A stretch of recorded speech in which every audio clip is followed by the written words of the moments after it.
Shalom, friends. Welcome back to Being Jolene M. Let us dive into today's word. Today's message is titled, Let Women Be of a Quiet Spirit. Let Women Be of a Quiet Spirit. 21st June 2024. I posted on TikTok a dream I had had 8 months before that eerily matched what we were going through at the time. The political unrest, rogue governance, the military violence, and overall deaths and massacres. I thought of Ezekiel 33, a chapter not limited to prophets but applies to believers as well. If truth has been entrusted to you, the Kodesh Father expects that you be bold enough to share it.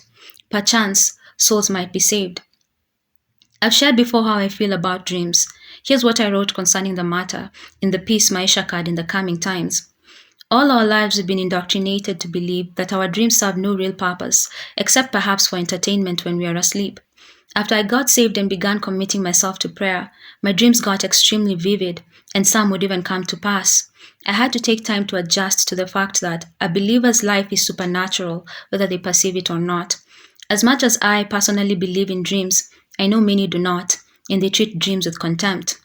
Saul, the fallen king of Israel, when the spirit of Yah had departed from him, recounted to Samuel's summoned spirit, Elohim has abandoned me.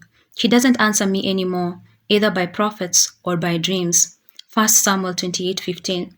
Job 33:13-18 reads, Why do you accuse Elohim of never answering our complaints? For Elohim speaks in one way and in another, yet no one notices. In a dream, in a vision in the night, when deep sleep falls upon men as they slumber on their beds, he opens their ears and terrifies them with warnings. To turn a man from wrongdoing and to keep him from pride, to preserve his soul from the pit and his life from perishing by the sword. Many asked why I did not share the dream as soon as I had had it. Here's more of what I wrote. After much thought and deliberation, I have come to the conclusion that had I told people of the dream when I had it, many would not have believed me. The kinder ones would have dismissed it as a nightmare. The less patient ones would have told me to shut my mouth because I'm fear-mongering. Understand that Yah often reveals matters that seem so far out of the known reality that if you share, people will instantly reject it because they're not ready for such a message. The word says, do not cast pearls before swine. Do not dress a pig's snout in a gold ring. Knowing all this, at the risk of appearing foolish and delusional, of backlash, of being belligerently misunderstood, and even being cast, I shared what I felt convicted to share.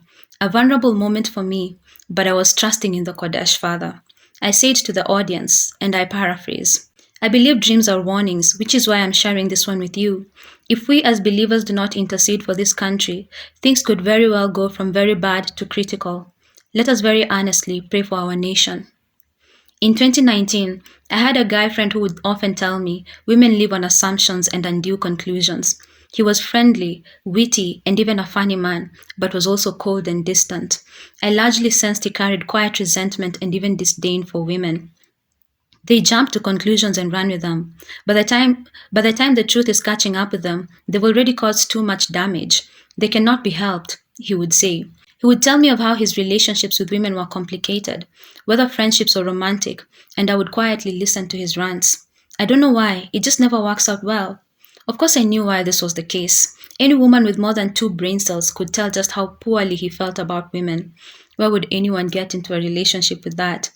Anyway, I never pointed this out to him. I figured it was not worth it. So whenever he would tell me such kind of blanket statements about women, I would simply dismiss him as a misogynist and not take any of his words into consideration.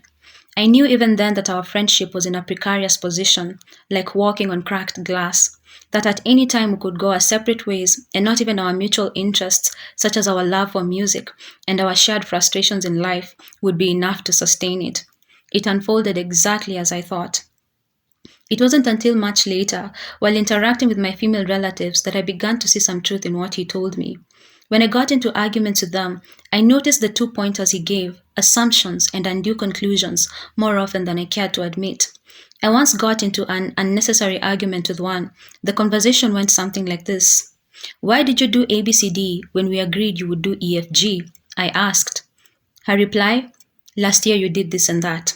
I was shocked. What did the previous year have to do with now, this moment? Trying to hone her back to the subject, I said, I'm talking about this morning. Why did you do what we agreed not to do? Her response once again, 3 days ago you did this and that and I didn't question you.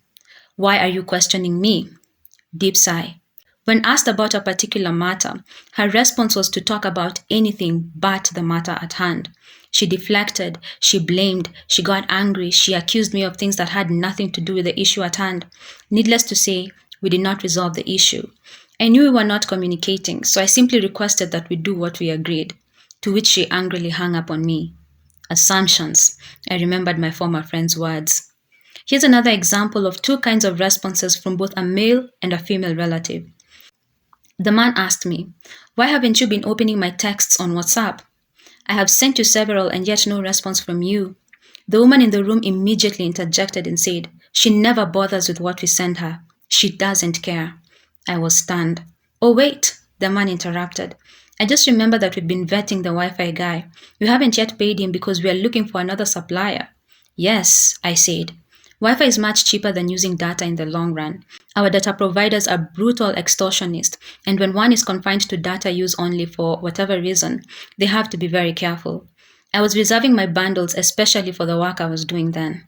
"This could be why your responses have been sporadic lately," he added. "Yes," I replied.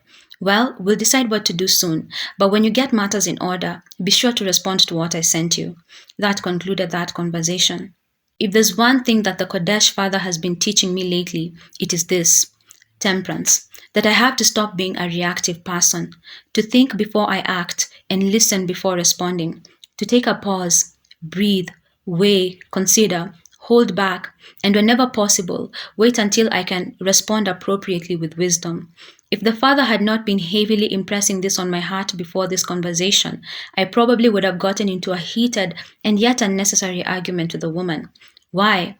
Her assumptions and her unthought out false conclusion. I would have left the conversation resentful, bothered by how she found a way to assume the worst of me, even over a barely consequential matter. I have to say that I have seen this character flaw not just in women around me, but in myself as well.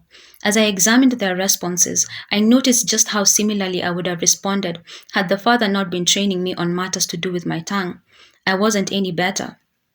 But it wasn't until I began posting on social media that I saw this same trend in women en masse. Taking the dream I mentioned earlier as an example, if I were to sum up the men's comments, it would be into something like this: "Young lady, we find your dream interesting. We agree that dreams can serve the purpose of warning. We agree too that if prayers are not collectively lifted for the nation, then that could have some very dangerous consequences. Thank you for sharing your dream and your message along with it." Women's comments generally went something like this: "This dream is by demons. This prophecy is a lie. This prophecy has failed. This prophecy is by divination and she lied to us." Notice the stark difference between how the men and the women responded. Not a single man called the dream I shared a prophecy.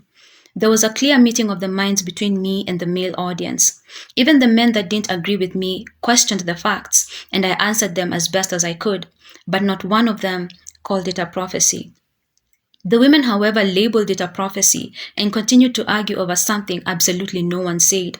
They called what they assumed was a prophecy one of demons and divination and other accusatory terms, which of course amounts to jumping to undue conclusions. A dream is not a prophecy. It is a dream. The Father does warn people in dreams, just as the scriptures say. Moreover, there's no telling how a dream will pan out. Times and chances belong in Yah's hands.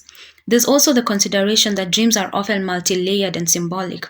And all in all, only the Holy Father knows why he gives us dreams, the dreams he does, in the way that he does, and how exactly the dream shall manifest.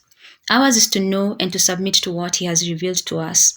The scriptures in 1 Peter 3:4b instruct us in this manner: "Let your beauty be the hidden man of the heart, in that which is not corruptible, even the ornament of a meek and quiet spirit, which is in the sight of Elohim of great price." Here the scriptures describe an attitude and behavior that Yah considers a woman's true adornment. That is not about external appearance, but the inner character of imperishable quality. It is the unfading beauty of a gentle and quiet spirit. To be instructed to be of a gentle and quiet spirit indicates that in our fleshly, soulish, and spiritually unrefined state, we are rather contentious, restless, argumentative, demanding, strong-willed, and often a source of striving and lack of harmony. Proverbs 25:24. It is better to dwell in the corner of a housetop than in a house shared with a contentious woman. While men in their natural soulish state are prone to pride, complacency, rage, selfishness, and even foolishness, women are more inclined to be quarrelsome, spiteful, slanderous, and cunning. We have a tendency to bring out the worst in situations when we do not train ourselves to consider matters with careful thought before we respond. When the scriptures ask us to be gentle, meek, and of a quiet spirit, they're not hating on us, they're helping us. This is not to impugn women's intuition, which I esteem, and which even my relatives are witnesses that I have forewarned them about matters that appeared improbable to them, based on intuition alone, which in the end they regretted not heeding. This is concerning a matter that we refuse to admit presents a great stumbling block to our relationships and our spiritual progress. I have been transparent about how the Father has bluntly chastised me regarding how I use my tongue. In the piece, The Vision of a Serpent Tongue, I wrote, for context, I was reading the book of James where he talks about the tongue. So here's what I wrote. It was at this point that I began to see a serpent tongue emerge from my own mouth, first slowly, as though gliding between my lips, then really quickly, swiftly flicking up and down in blurry motion, in and out, making that familiar hissing sound of a serpent seeking to strike or poison their prey, or a perceived threat. I was understandably horrified at what I saw, and in distress I remarked to myself, what is the meaning of this? Yah immediately answered me, saying, that is your tongue. It is split into two. With it you worship me and tell me how much you love me, and with the same tongue you slander your brethren and speak evil things. The Father took me through an entire process where he showed me how evil I had been, not necessarily in the things I did, but in the things I said. In the end, I had to take responsibility for all the harm I caused throughout my life by my words, and confessed, repent, ask for forgiveness, and ask that the Father give me the grace to carry myself in a comely manner before Him. Here's more of what I wrote. Later, when I got time to be alone with the Father, I repented. I confessed to having a slanderous tongue. I confessed to speaking evil things. I asked for forgiveness for all the evil things I had ever spoken. I repented of the evil words I had spoken over people's lives that may have left their souls permanently wounded. I cancelled all those words and instead spoke a blessing over them, saying, for all that I have wounded and harmed with my words, I cancel those words. I now speak Yahuwah's blessing upon them, that their lives may grow, increase, and open up according to Yah's will and what He spoke over them from before they were born. And let it be so. Today I put it to you, how many people have you permanently wounded with your words? How many have you alienated because of perhaps false assumptions and conclusions that you made concerning them? Do you realize that this, making rash conclusions and judging people based on assumptions, could very well amount to the breaking of the commandment that says, do not accuse falsely? How many situations and outcomes have you frustrated by your words? Is every response, comment, opinion necessary to give? What do we have to lose by being reflective, meditative, quick to listen, slow to react? I know many women are apprehensive of such biblical instructions because they find them oppressive and dismissive of the complexity that womanhood holds. But to be of a quiet spirit does not mean that women are merely good for men's gaze and not much else outside of that. May it never be. Quiet speaks of stillness, calmness, peace, of absence of discord and tension, of what is restful. How can it be a burdensome requirement to be asked to be of a quiet spirit? I find that for many women, when in a stable, secure environment, this is ultimately what they become or even prefer to be: restful, calm, quiet. The life of Leah is hardly talked about among the brethren, except from a lens of pity because she was the unloved wife. On a closer examination, however, I found that in Yah's eyes and divine blueprint, she was one of the more blessed, more divinely favored women of the scriptures. In the piece, The Matriarchs, I wrote, I may be making great assumptions here, but bear with me. Leah was never meant to be married. No one had expressed any interest in her. We have no record of such, especially because we are told she was rather unattractive. Yet Yah gave her a husband, blessed him, and made him rich. In those days, it was a great shame to end up without a husband. Of all the matriarchs, she was the only one that was not barren. Yah blessed her with 6 sons and a daughter. In those days, it was not only a great honor to be a first wife, but especially to be a first wife and a mother to many sons. Kings and priests came from her. So we see that in every way that a woman could gain honor in those days, Yah extended such grace and rewards towards Leah. At the end of her life, we are told in the book of Jubilees that she was not embittered, though she had every right to be. Here's what the book of Jubilee records of her after her demise. She was perfect and upright in all her ways, and honored Yacob. And all the days that she lived with him, he did not hear from her mouth a harsh word, for she was gentle and peaceable and upright and honorable. With a pervasive media depiction of strong and submissive women, and overall social influence that favors rebellious women, depicting them as wittier, adventurous, and even more preferable to men, it is not surprising that many women followed suit and adapted to this kind of portrayal. When you couple this with the fact that many men abuse submissive women, you find that many had no choice but to be rebellious in the way they knew how. Understand, however, that this kind of response emerges from a shattered and distorted understanding of what it means to be a woman. Whether because of the media or social influence or abusive circumstances, many women have grown into a broken image of what a woman should be. The media, and generally our modern culture, has greatly contributed to mocking and essentially socially banning the innate virtues that distinctly make us women. Our natural tenderness is portrayed as weak and worth ridicule, and fallen masculine traits such as aggressiveness and selfish ambition are lauded in women and equated with power and even the potential of becoming a historical figure. How can women not covet and adjust to this? Only the Father knows what He had in mind when He made us, what He envisioned, and what would be in our best interest to follow after. When the Father takes us in, He begins to remodel us after what His beauty standard is for women and after what He finds attractive in us. And so we are told that our beauty has little to do with our appearance and what we add on to ourselves. If I could sum up all scriptural direction on women, it would be in these few words: wisdom, modesty, and a meek and quiet spirit. These are what the everlasting Father finds attractive in women and are essentially what He rewards in them. Thank you so much for joining me today. I pray that this message has given you something to consider as you continue to grow in your spirituality and faith. Thank you once again. May Yah bless you, and by His grace, I will see you next time.